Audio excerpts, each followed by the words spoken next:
KPBS On Demand is supported by UC San Diego's Art Power, presenting cellist Joshua Roman, performing from his album Immunity, alongside music by J.S. Bach and more, Sunday, June 22nd at UC San Diego's Epstein Family Amphitheater. Reserve your tickets at artpower.ucsd.edu. Joe Bob Briggs is on a crusade. I've been on this crusade, this losing crusade, to bring Walpurgisnacht to America. And he doesn't understand why everyone's not celebrating it. It's a great holiday because it's all about witches. It's about lots of horror themes, and it's about alcohol. There are so many alcohols associated with this holiday. Welcome back to listener-supported KPBS Cinema Junkie. I'm Beth Accomando.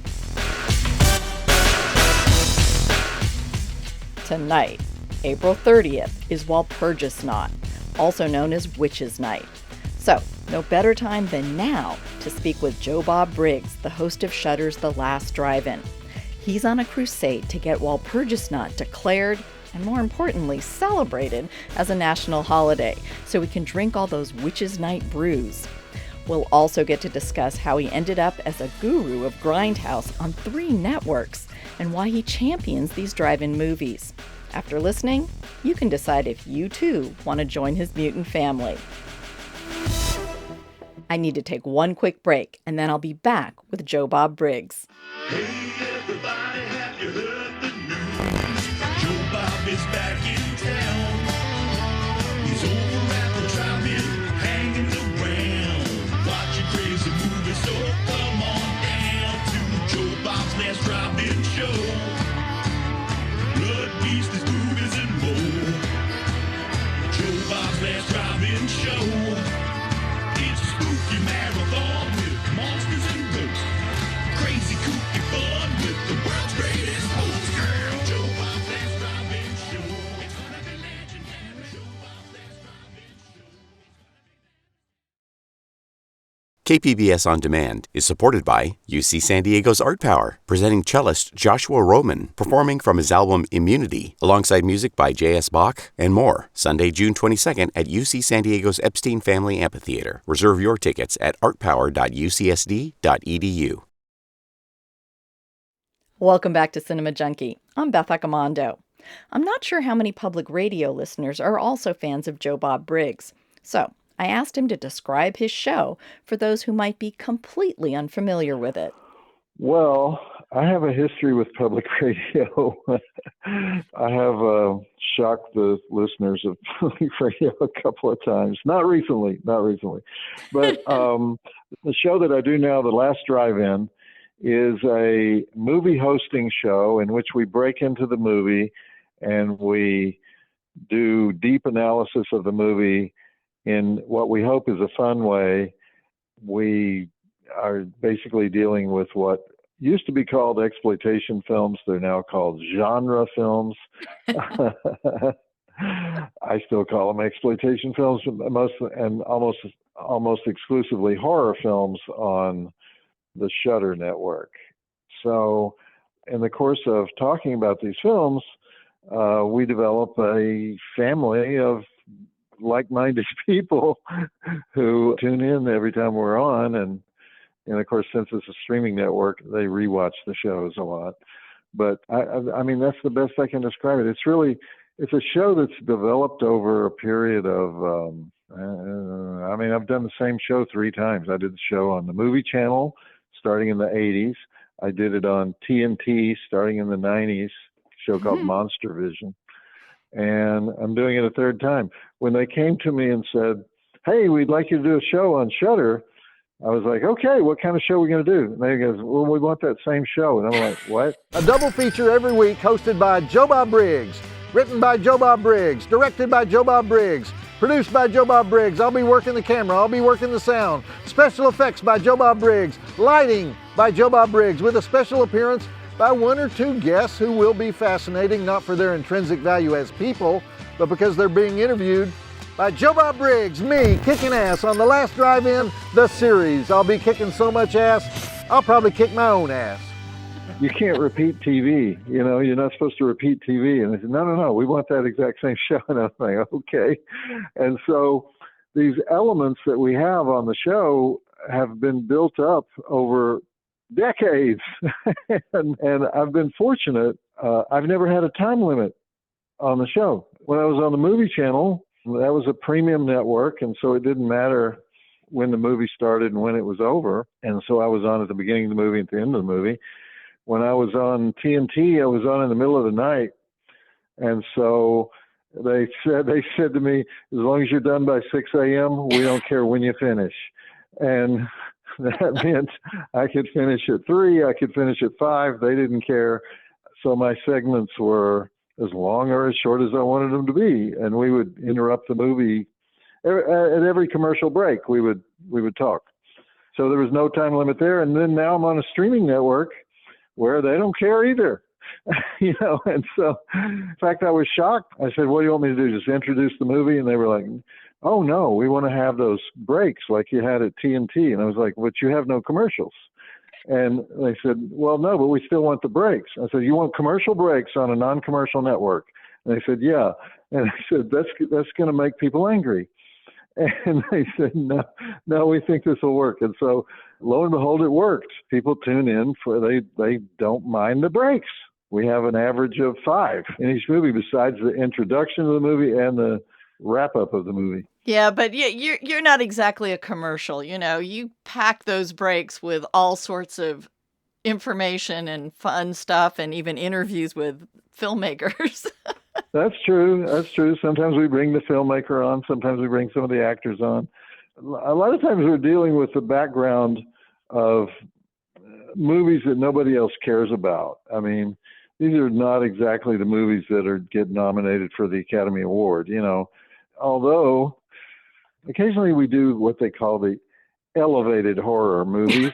I don't particularly like that term, but there is a subgenre called elevated horror. I don't even exactly know what it means, but we sort of become the Criterion collection of horror occasionally when we're doing a certain type of movie. Usually the ones that have some kind of like super intellectual backstory, like Exorcist 3 is one example, just simply because it has so much Catholic eschatology and symbolism and all this stuff in it. Yeah, well, Catholicism, as a lapsed Catholic, is like one of the best foundations for horror ever, I think.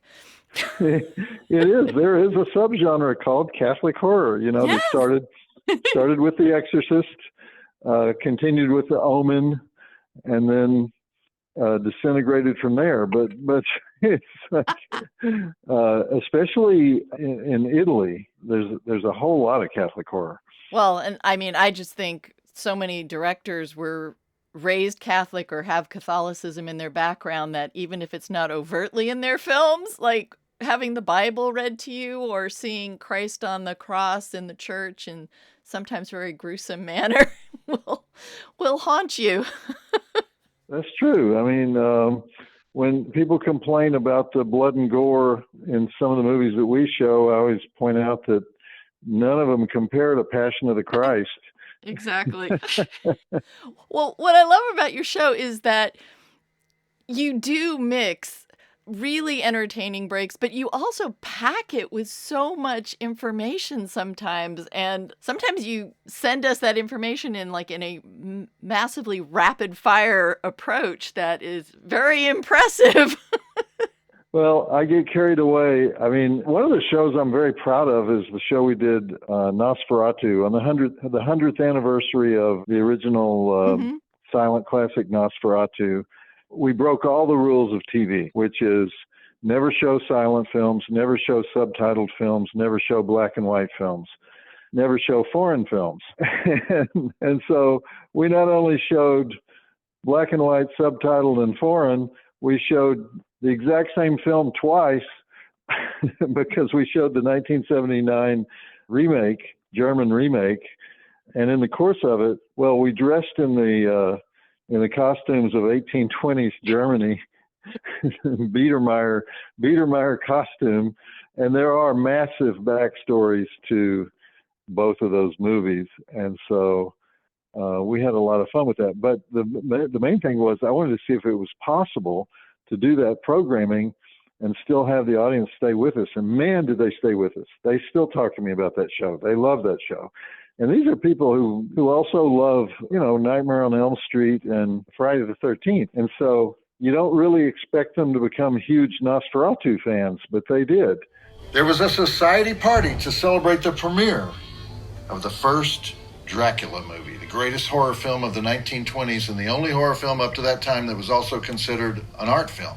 I speak, of course, of Nosferatu, A Symphony of Horror, which many regard as the first real masterpiece of horror. There were earlier horror films, of course. There were at least 10 short horror films made as early as the 1890s, most of them in France. But it was in Germany after World War I that a group of writers and actors and set designers who had all trained at the famous Max Reinhardt Theater School gathered together to create horror films that used the most modern special effects they could come up with to create frightening stories with hidden occult messages embedded in them. Because the founder of the studio that made Nosferatu was Alban Grau, a famous occultist, and the screenwriter was a member of the Order of Rosicrucians.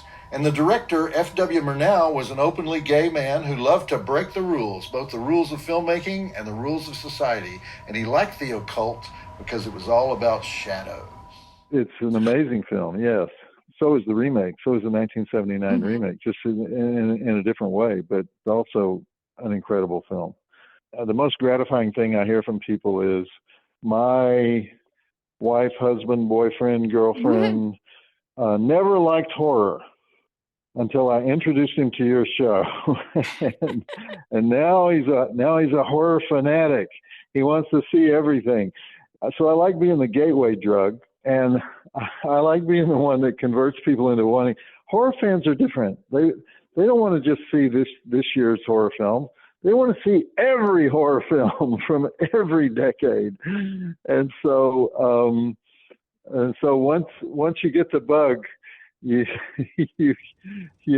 I've got you for life. Raise your right hand and repeat after me. We are drive-in mutants. We are not like other people. We are sick.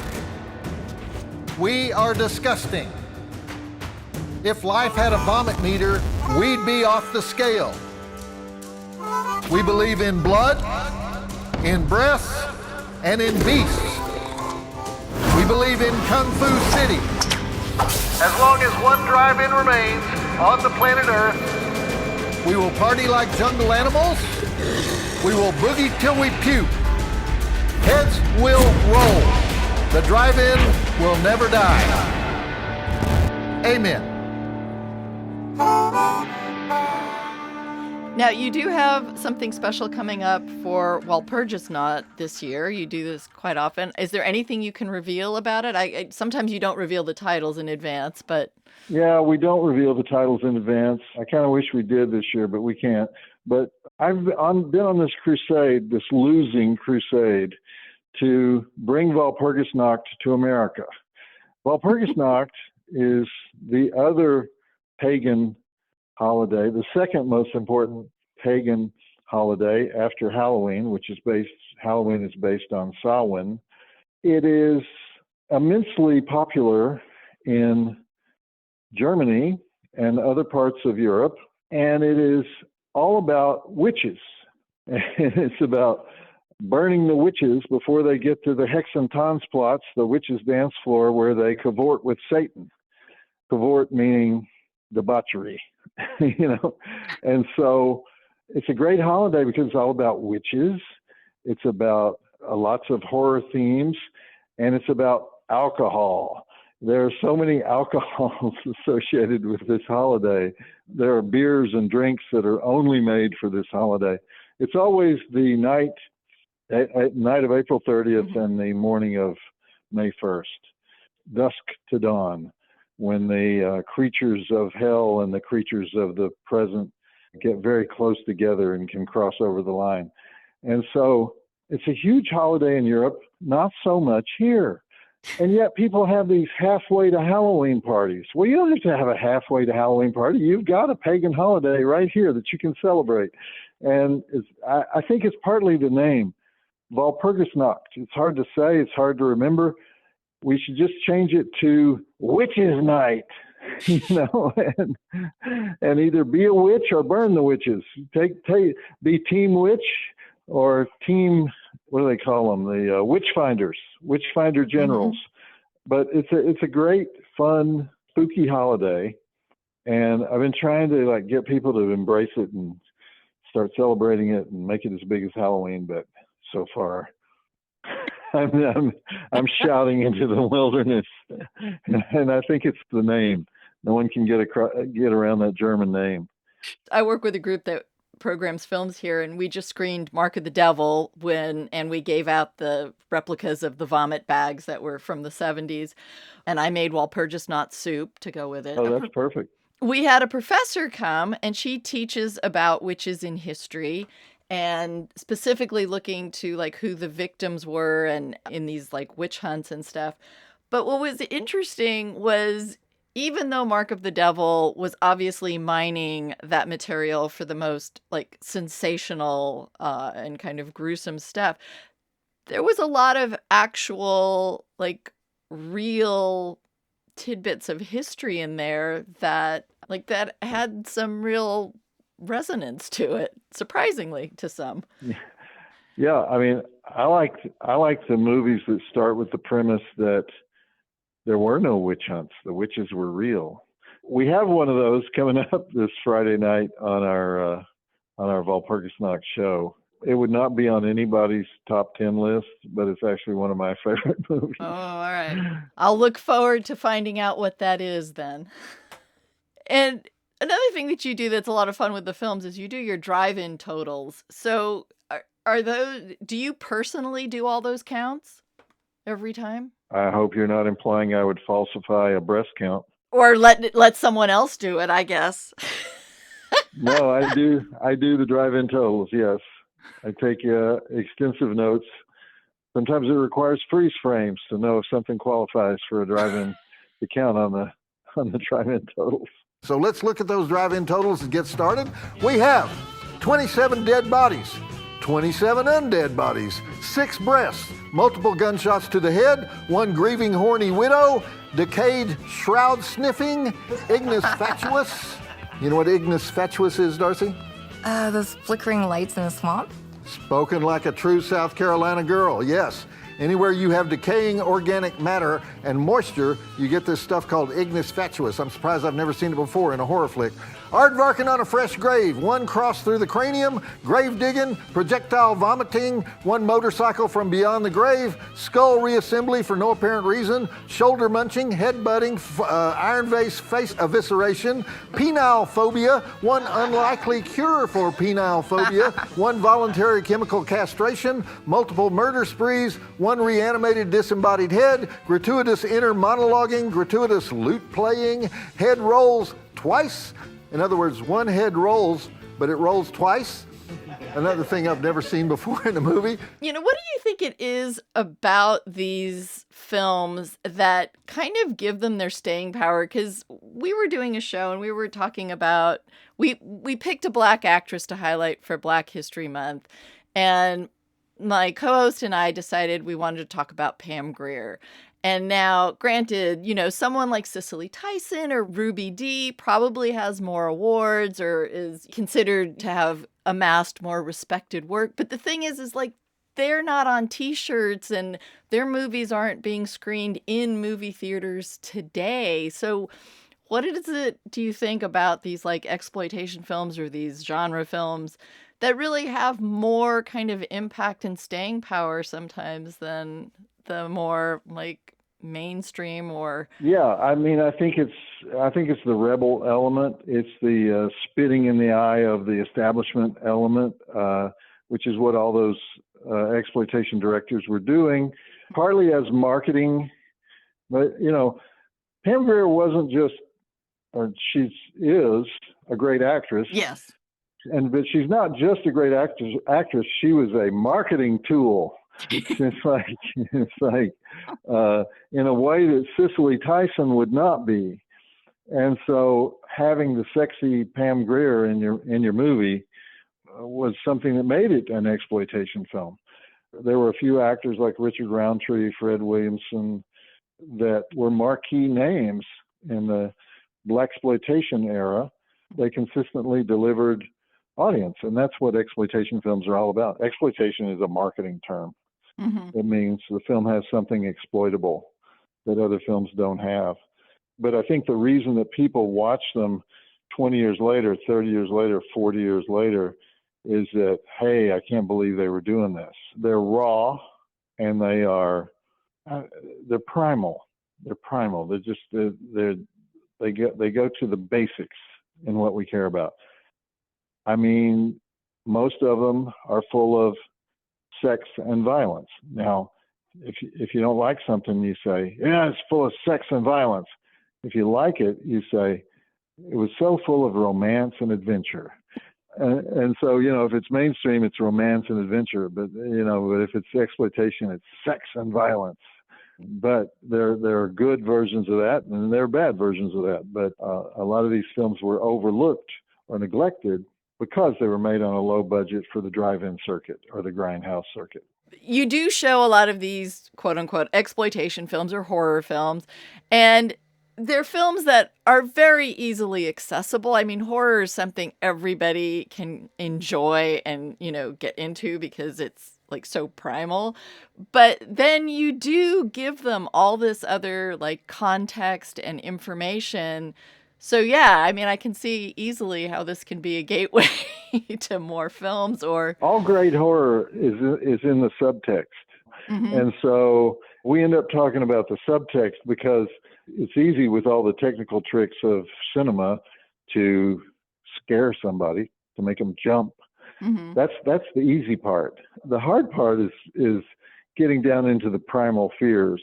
Mm-hmm. And the great filmmakers do that. And it's always about the subtext. The horror films are never about, good horror films are never about what they seem to be about. Right. Which is why I love zombies so much. They're like the prime example of that. We've had how many years of zombies now? For the first 50 years of sound film, there were maybe 6 zombie films. And most of those were like voodoo zombies. Exactly, the voodoo zombies, right. And then since 1968, we have had gazillions of them. I mean, and there's some like major cultural change that created that interest in zombies. Mm-hmm. And it's scary to think about what that cultural change is. And so there's lots to talk about when you get to zombies. So what kind of research do you do? I mean, is this just knowledge you've been building up over decades, or do you actually like dive into a film and say like, I need to even find out more? Oh, I always want to find out more, but I have developed a lot of friendships in the movie industry over the years, but I always read and watch pretty much 100% of everything written and said about a movie before I present it on the air. So I kind of know, I even read the user reviews, and, on IMDb, Yeah. they have those user reviews, and a lot of them are insanely idiotic, but I sort of read those as a way to assess the public's view of the film. Just the general public, just the Mm-hmm. average guy's view of the film. And, but I do extensive deep background research on all of the films. And sometimes that's hard to do. I'm currently looking at one called Crocodile that was made in Thailand in the 80s. There's not a whole lot of information on Crocodile, but what there is very interesting. What got you initially interested in film and heading down this path? Because like I know for me, it's my dad got me into film, and that was the start of all my craziness. But what was it that like really hooked you on pursuing this? I was an investigative reporter at the Dallas Times-Herald, and the film critic job came open. And my friend was the entertainment editor. And I said to her, I said, I'm exhausted. I'm doing all these investigative stories, and could I be the film critic for a while just to rest? And, and she said, yeah. And I said, until you get a real one. And so I started, and she said, you have to review all the movies, right? I said, yeah, okay. And so by the second week, I said, I'm not seeing the screenings for some of these movies that are at the drive-in. And she says, oh, we don't review those. I said, you don't review those? Those look really interesting to me. Plus, some of those are what I would go to anyway, even if I wasn't the film critic. And she's like, no, we don't review those. And so I said, well, I'm going to start reviewing them. And so I was really the first guy to review movies for a mainstream newspaper and not consider them disposable trash. And the first guy who befriended my column, well, one of the first guys was Stephen King. He had a family member who lived in Dallas and would send him the column every week. And he wrote me a fan letter. And then Roger Corman, the legendary B-movie producer, became a fan of the column. And other people became fans of the column, and so it just grew from there. But my tastes were populist tastes. They were not art film tastes. Although, when I was the film critic, that was the two kinds of films I liked. I didn't like the Hollywood mainstream films, but I did like the drive-in premieres. They usually play for 1 week, and you never see them again. And I liked the foreign films. So I became a fan of foreign and what I call drive-in films or exploitation films. Did you ever think that job was going to lead you to where you are today? Never. I mean, even after I started doing it for the movie channel, I thought it was kind of a sideline. I had done an article for Rolling Stone on the Texas Chainsaw Massacre 2. I went down to where they were filming it, and the only reason they wanted me to do it is because Dennis Hopper was in it, and Dennis Hopper was coming out of rehab, and they wanted me to interview Dennis Hopper. And so that article was seen by a lot of people, and among those people were the programmers at the movie channel. And they said, "What would you come and host these sort of crappy movies that we show on Friday night?" And then they would go over to the film markets in Europe and buy all these crappy movies. And so I said, sure. What they didn't realize is I liked them. I liked those movies. Did a month's worth. It was just me sitting in a lazy boy recliner with steer horns on the back. And so I did every Friday night for a month. And they said, hey, that was fun. And they invited me back for the next month. And then the next month, and then the next month, and then the next month. And it became a job, and the set got bigger and bigger and bigger. I was there 11 years. It was really just a guest thing. I was there 11 years. I don't think we ever had a contract. I was just like, hey, you're coming back again, aren't you? And I was like, yeah.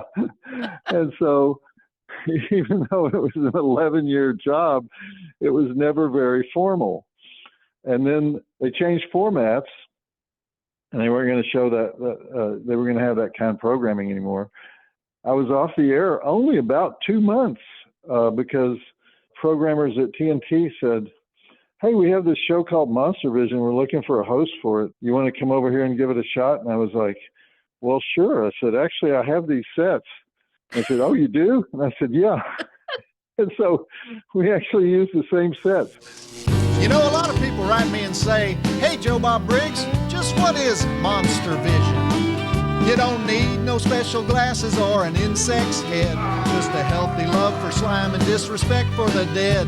We'll talk about some movies by the old double wide, and when you get that creepy feeling creeping up inside, well then you got Monster Vision, it's a heck of a fright.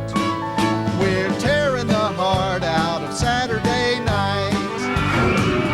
These Monster Vision movies serve a primitive drive, 'cause watching people die can make you feel so alive. So throw away your clicker now, the flicks have begun, 'cause there's nothing you can do while fully dressed that's as fun as watching TNT beneath the bug zapper light.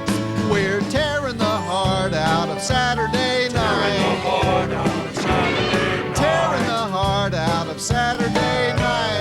I went over to TNT, and they didn't have any late night programming, so they didn't really care what I did. I would just do the exploitation films that were in their library, and it was an extensive library because Ted Turner had bought everything MGM owns, and then they licensed a lot of stuff beyond that, and so it was a good library to choose from. Well, what I love about the way you approach all this is that no matter how low the budget might be or how bad some people may think the films are, you always treat them with respect. And there's not, like, we run a program here with a friend of mine runs something called Bonkers Ass Cinema, and it's the half-ass midnights. And he's real big about, like, no, I don't want you to watch these ironically or from this place of superiority. It's like, these films, like, people are really trying to make these movies, and there's a passion in them that you sometimes don't find in, like, Hollywood movies or Hollywood products. That's true. There are exceptions. There are cases, and you can always spot them, where capitalists of one sort or another, financiers, have said very cynically, let's make a movie about this.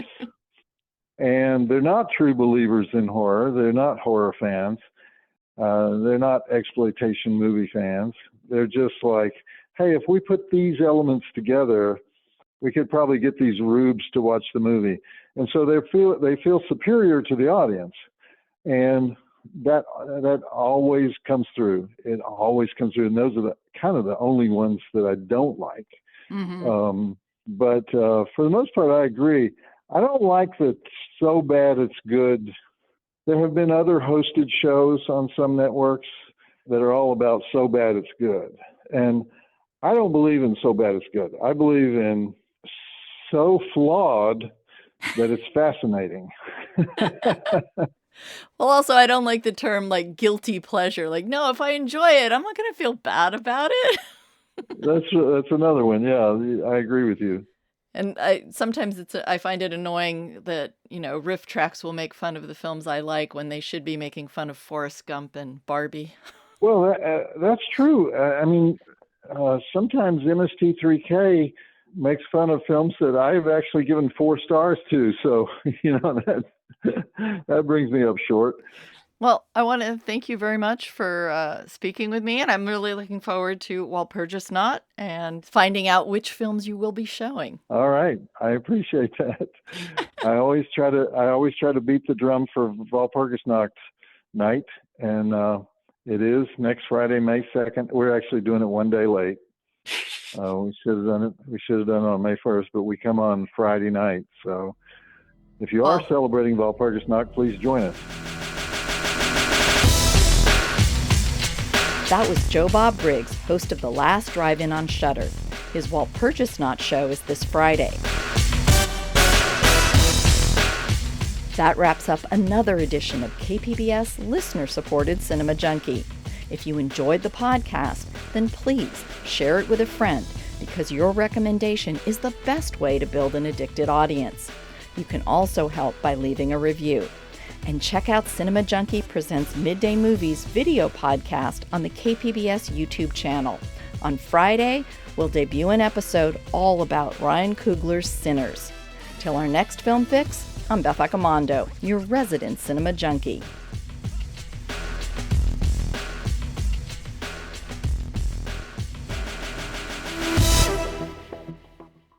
KPBS On Demand is supported by UC San Diego's Art Power, presenting cellist Joshua Roman, performing from his album Immunity, alongside music by J.S. Bach and more. Sunday, June 22nd at UC San Diego's Epstein Family Amphitheater. Reserve your tickets at artpower.ucsd.edu. KPBS On Demand is supported by UC San Diego's Art Power, presenting cellist Joshua Roman, performing from his album Immunity, alongside music by J.S. Bach and more. Sunday, June 22nd at UC San Diego's Epstein Family Amphitheater. Reserve your tickets at artpower.ucsd.edu.